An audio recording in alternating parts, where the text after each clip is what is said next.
다 같이 한 마음으로 여호수아 23장 10절 말씀 같이 합독해 보도록 하겠습니다. 너희 중 한 사람이 1000명을 쫓으리니 이는 너희 하나님 여호와 그가 너에게 말씀하신 것 같이 너희를 위하여 싸우십니다. 아멘. 사랑하는 여러분, 하나님께서는 우리들에게 일당 천의 능력을 주시겠다 약속하고 있습니다. 이 메시지는 여호수아가 이제 나이가 늙어 나이가 많아서 세상을 떠날 때가 되었다는 것을 직감했을 때 마지막으로 했던 고별 설교가 여호수아 23장 그리고 24장입니다. 2절 말씀에 보면 장로님을 부릅니다. 또한 수령들을 부르고 재판장들을 부르고 관리들을 부르면서 말합니다. 여호수아가 온 이스라엘 곧 그들의 장로들과 수령들과 재판장들과 관리들을 불러다가 그들을 이르되 나는 나이가 많아 늙었도다. 이제는 이 세상을 떠날 때가 되었단다 하면서 모든 지도자들 다 불러 모읍니다. 그리고 여호수아는 선포하기 시작합니다. 3절 말씀 같이 읽겠습니다. 너희 하나님 여호와께서 너를 위하여 이 모든 나라에 행하신 일을 너희가 다 보았거니와 너희 하나님 여호와 그는 너희를 위하여서 싸우시니라. 아멘. 여호수아는 각오 담대하게 선포할 수 있습니다. 여러분들 다 보시지 않으셨습니까? 저도 봤습니다. 하나님께서 인도하셨음을 저는 보았고 여러분 우리 모두 다 같이 보지 아니했습니까? 맞습니다. 여호수아가 이스라엘의 지도자가 되어서 가나안 땅 입성했을 때 약속의 말씀은 있었지만 땅 한 평도 없었습니다. 약속의 말씀만 있었을 뿐입니다. 땅 한 평도 그들 소유는 없었습니다.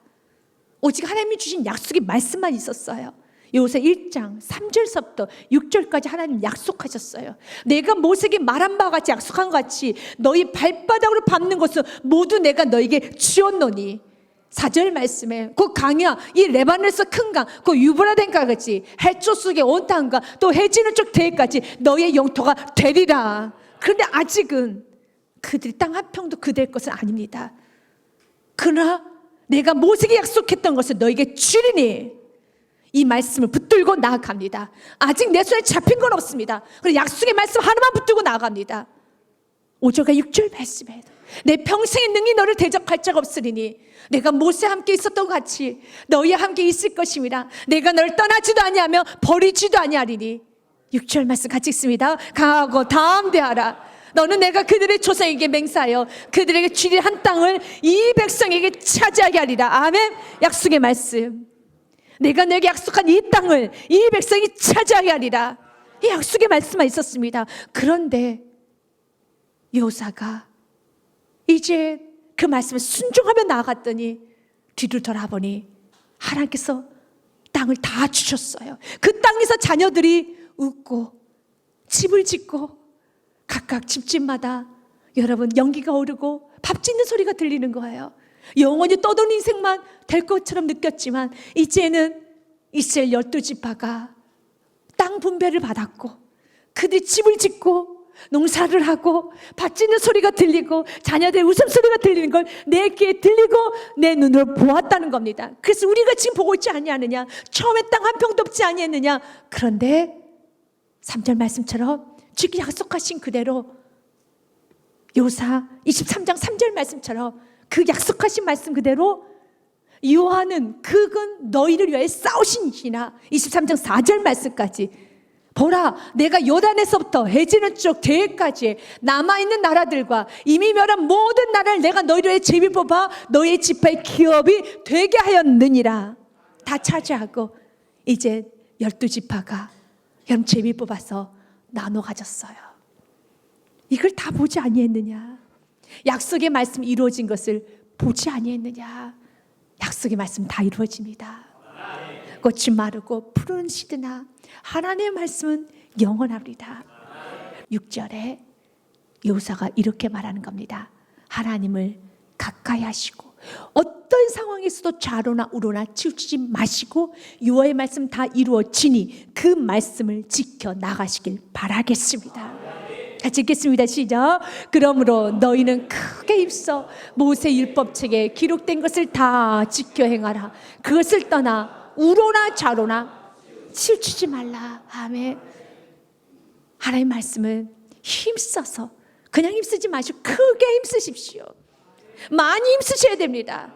좌로나 우로나 기웃기웃하지 말고 중심을 잡고 가십시오.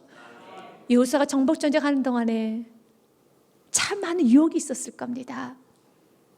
여러분, 또 많은 갈등도 있었을 것이며 타협하고 싶은 많은 유혹, 또 어디로 가야 될지도 모르는 그런 두려움과 심적 고통은 많았을 겁니다. 그럼에도 불구하고 여호수아는 하나님께서 자신이 주었던 첫 번째 말씀 놓지 않고 끝까지 갑니다. 그 말씀을 끝까지 심중에 새겼고 그 말씀을 마지막 그가 세상을 떠나기 직전에 다음 세대에게 전하는 겁니다. 왜냐하면 6절 말씀은 하나님께서 여호수아를 지도자를 세우셨다 했던 말씀을 그대로 전하고 있는 겁니다. 1장 7절 말씀에 보면 여호수아가 지도자가 되었을 때 하나님께서 주셨던 말씀입니다. 오직 강하고 극히 담대하여 나의 종 모세가 내게 명령 그 율법 다 지켜 행하고 우로나 좌로나 치우치지 말라. 그리하면 어디로 가든지 형통하리라. 너는 어디로 가든지 어떤 상황이든지 상황과 상관없이 환경과 상관없이 너만은 형통할 것이란다. 전제 조건이 무엇입니까? 좌로나 우로나 치우치지 말고 다 지켜 행해라. 이 말씀 끝까지 붙들었어요. 그래서 마지막 23장 6절에도 다음 세대에게 1장 7절 말씀 그대로 전하는 겁니다. 그게 있어 모세율법책에 기록된 것을 다 지켜 행하라. 그것을 떠나 우로나 좌로나 치우치지 말라. 그는 하나님 내게 줬던 첫 번째 말씀을 마음에 새겼어요. 여러분도 하나님께서 내게 주신 은혜의 말씀을 마음에 새기십시오. 그래서 그것을 붙들고 끝까지 가야 되는 겁니다. 좌로 치울 수 있는 환경, 우로 치울 수 있는 환경이 있었지만 그는 주님 내게 주신 말씀 좌로나 우로나 치우치지 말라. 그리하면 형통할 것이란다. 우리가 왜 불순종을 하나요? 여러분, 왜 우리가 갈등을 하나요? 잘 살아보겠다 갈등하는 거 아닙니까? 우리가 뭔가 일을 해결해 보겠다고 때로는 불순종까지 하면서 우리가 자녀를 키우고 뭔가 좀 하겠다고 하는데 형통은 주님께서 하시는 겁니다. 형통은 내가 좌로나 우로나 치우치지 아니하고 나아갈 때 주님이 형통을 이루십니다. 그래서 그 말씀 그대로 다음 세대에게 전합니다. 여호수아는 말씀이 그 안에 있었어요. 기준이 있었습니다. 그래서 그는 흐트러지지 아니하고 그 말씀을 꼭 붙들고 나갔던 것처럼, 그래서 그의 삶에 하나님의 말씀 그대로 형통이 이루어졌던 것처럼 우리 지금도 우리가 말씀을 중심을 잡고 살기를 원합니다. 다윗도 그랬었습니다. 다윗에게도 여러분 말씀이란 기준, 중심이 있었어요. 그래서 양심이란 표현을 합니다. 시편 말씀에 보면은 다윗의 고백입니다. 나를 훈계하신 여호와를 송축할지라 밤마다 내 양심이 나를 교훈하도다. 예수 그리스도를 만나고 나면 우리의 환히 맞았던 양심이, 죽었던 양심이 인격적으로 예수를 만나고 나면 그 양심이 살아나서 나를 짓눌러요. 나를 교훈합니다. 내가 죄를 지면 그 다음 날까지 넘어가지 못하도록 아주 나를 고통스럽게 만듭니다. 그런데 바로 그 양심이, 그 말씀이라는 기준이, 깨어있는 그 양심이, 난 그 양심이 나를 훈계하는 그 일이 너무 감사합니다. 그래서 나를 훈계하신 여호와를 송축할지라. 밤마다 나를 훈계해 주시고 밤마다 나를 깨우쳐 주시고 밤마다 나를 짓눌러 주신 하나님을 찬양합니다. 그래서 8절 말씀 고백입니다. 같이 읽겠습니다. 내가 여호와를 항상 내 앞에 모시며 그가 나의 오른쪽에 계심으로 내가 흔들리지 아니하려다. 아멘. 지금 항상 모시는 겁니다. 여호수아가 말씀을 중심 두고 살았던 것처럼 우리 인간은 연약해요. 인간은 기웃할 수 있는 많은 요소가 있습니다. 그런 말씀을 중심 두고 그 말씀을 의식하고 살았어요. 그 말씀을 인정하고 살았습니다. 내 안에는 살아있는 양심의 소리를 들었다는 겁니다. 그 훈계 앞에서 겸손하게 반응했다는 것입니다. 항상 내 앞에 여호와를 모시고 사는 겁니다. 그분을 의식하십시오. 그분의 통치를 인정하시고 그분이 나를 깨우치는 말씀에 날마다 반응하셔야 되는 것입니다. 그리고 주님을 더 가까이 하라는 겁니다. 여호수아 23장 8절 말씀입니다. 같이 읽겠습니다. 시작. 오직 너희 하나님 여호와께 가까이 하기를 오늘까지 행한 것 같이 하라. 아멘. 하라는 거예요. 가까이 하십시오. 이것만이 살 길입니다. 가까이 해야 됩니다. 주님 멀리하지 마십시오. 여호수아가 여호와의 말씀 다 지켜 행하고 그리고 주님을 가까이 하라는 것입니다. 우리가 주님을 가까이 하는데 방해되는 것은 어떤 것일까요? 여러분 주님께 가까이 나오는데 일단 내가 예배하는데 여러분 주님께 나아가는데 방해되는 것은 무엇이라고 생각합니까? 그것은 죄예요.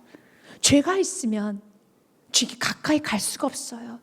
그래서 우리 예수님께서는 그 죄 문제를 해결해 주셨고 하나님과 우리 사이를 회복시켜 주셨죠. 그러나 지금도 사단은 우리를 공격하는 것 중에 하나가 죄를 짓게 해요. 그러나 이미 우리는 죄를 지었든 우리가 앞으로 좀 넘어진다 해서 우리의 구원에 손상을 입는 건 아닙니다. 예수님 영접하는 순간에 내가 예수님을 나의 구원자로 영접하는 순간에 이미 우리는 하나님의 자녀가 되었습니다. 앞으로 좀 넘어졌다 해서 여러분 죄를 지었다고 해서 여러분들이 자녀가 되지 않고 하나님께서 여러분을 버리시냐 그런 일은 없습니다. 여러분 하나님의 자녀입니다. 그런데 사단은 하나님의 자녀들에게 끊임없이 죄를 지키고 공격합니다. 왜 그럴까요? 사단도 알아요.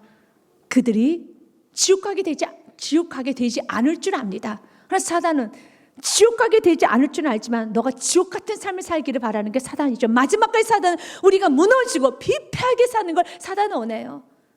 그래서 하나님과 너 사이를 가로막는 거 죄밖에 없기 때문에 죄를 짓게 하는 겁니다. 죄가 있으면 우리는 자꾸 멀어져 갑니다. 죄가 있으면 하나님께 나아가지를 못해요.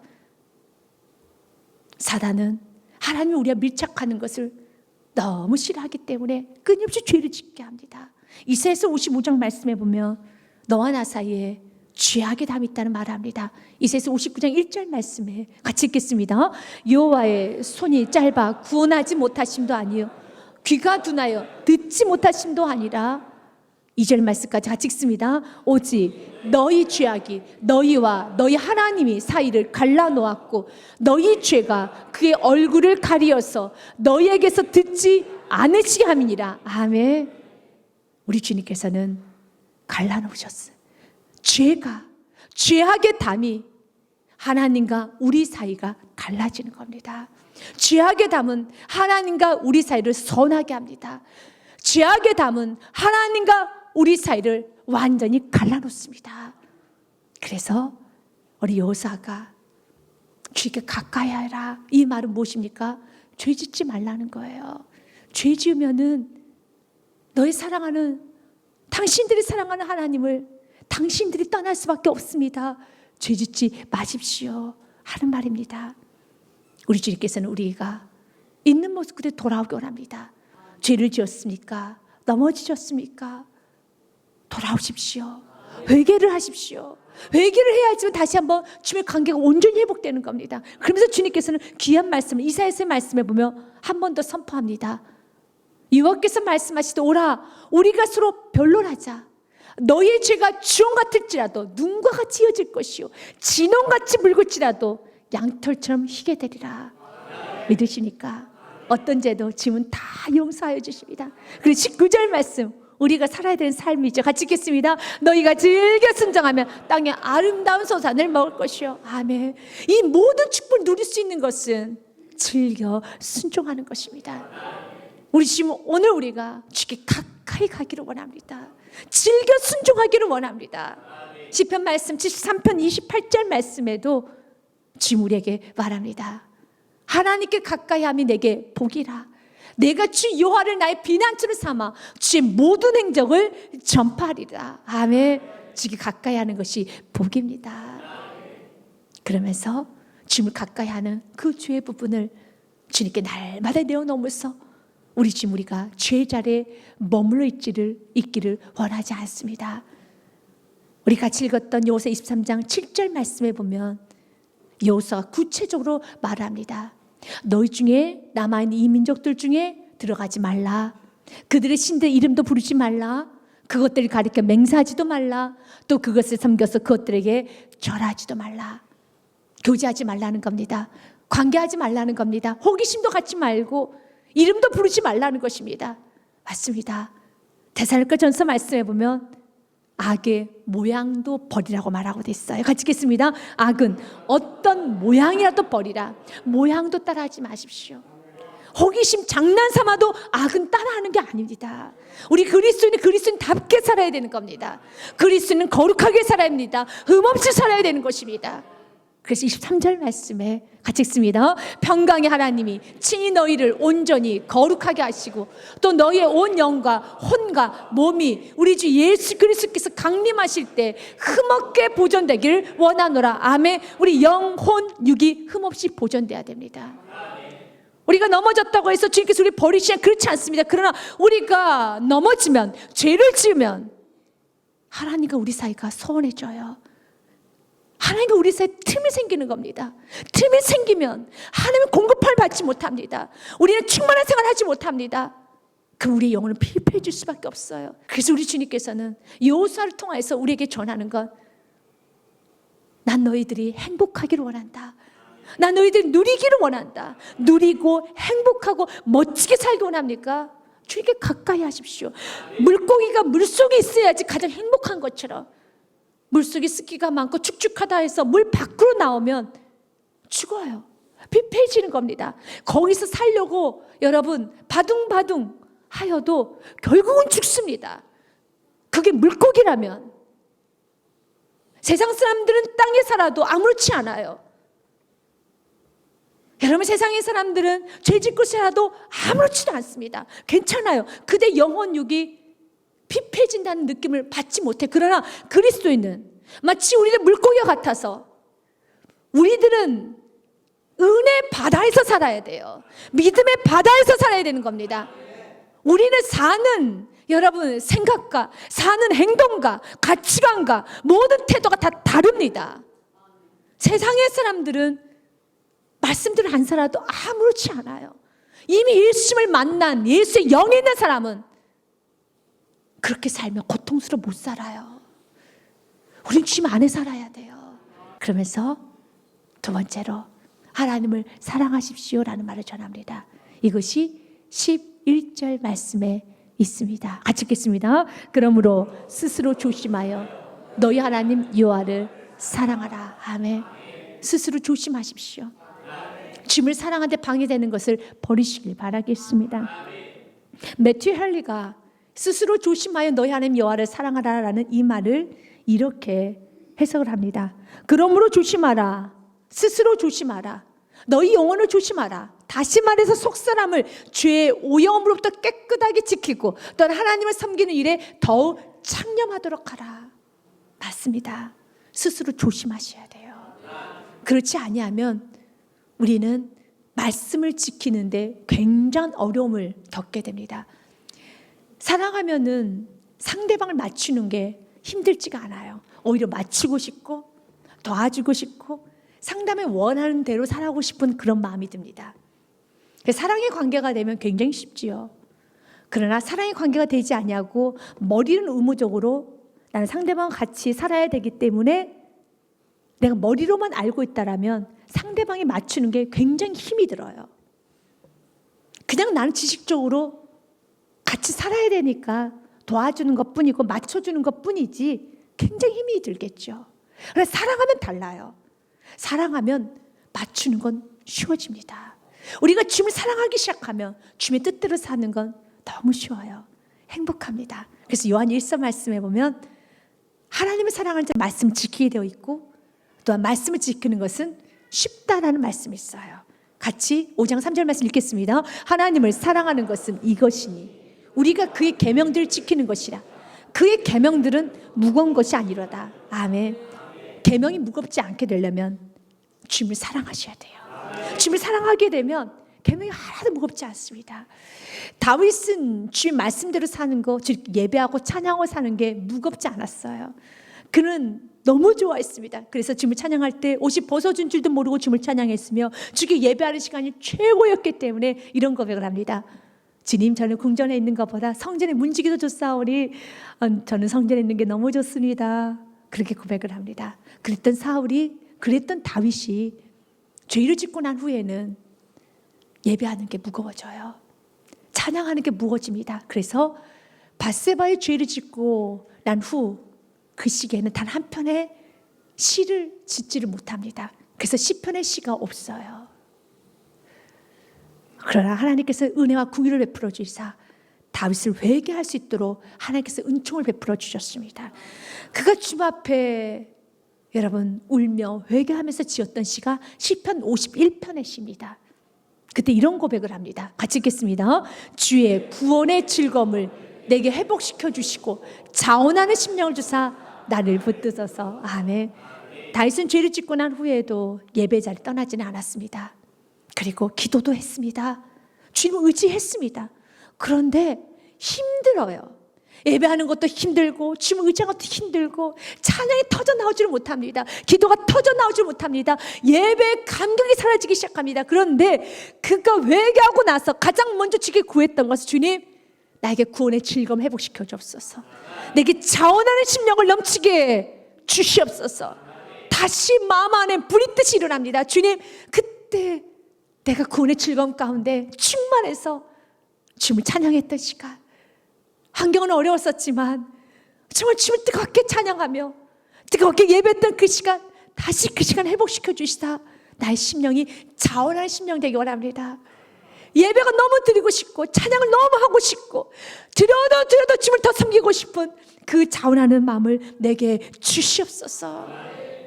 주님을 사랑하는 마음을 내게 주시옵소서. 죄는 주님을 사랑하는 마음이 사라지게 돼요.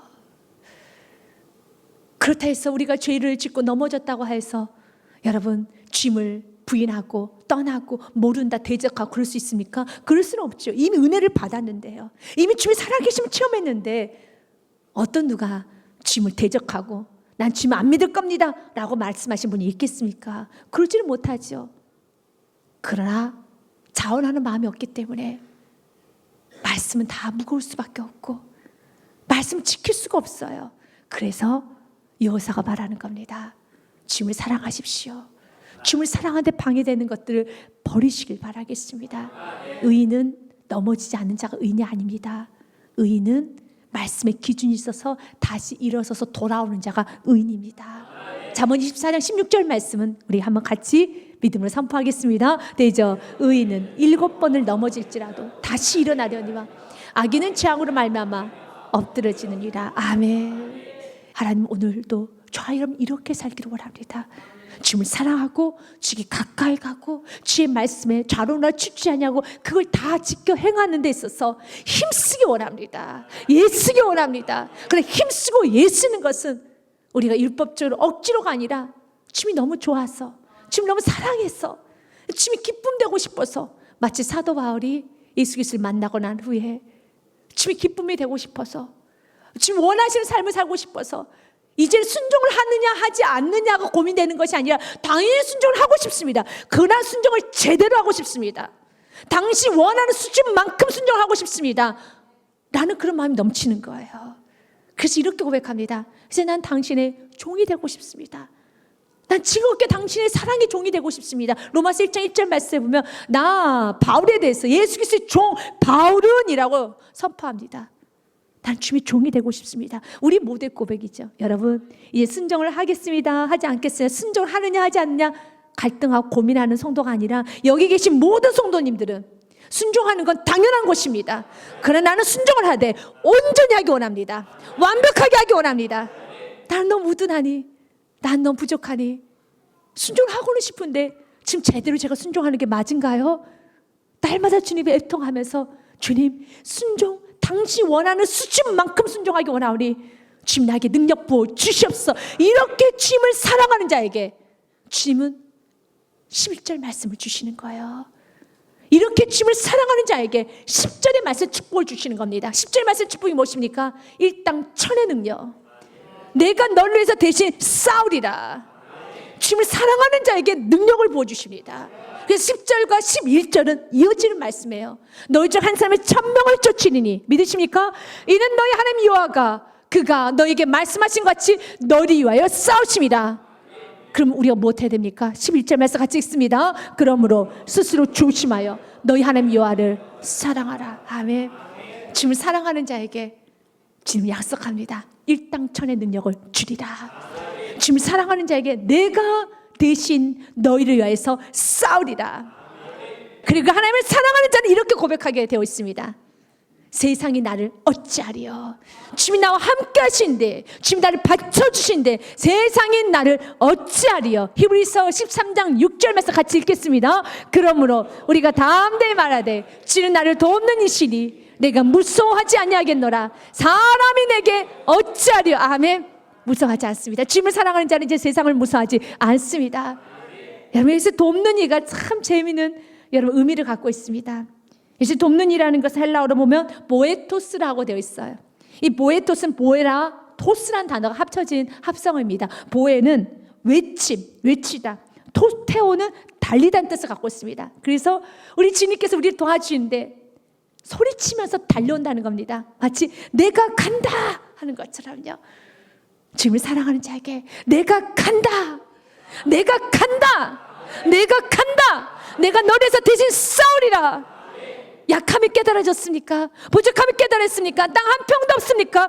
그러나 약수의 말씀은 있습니까? 그러면 그 약수의 말씀 붙들고 좌로 우로 치우치지 마시고 주님을 더 가까이 하시고 주님을 더 사랑하며 나아가십시오. 주님이 약속합니다. 내가 너에게 이 땅천의 능력을 부어 줄 것이고 형통케 하여 줄 것이고 내가 대신 너를 위해서 싸워 줄 것이고 그리고 내가 너를 도와줄 것이란다. 내가 간다. 여러분 삶 날마다 이 축복이 있으시길 주님의 축복 드립니다. 주께 말씀 드리겠습니다.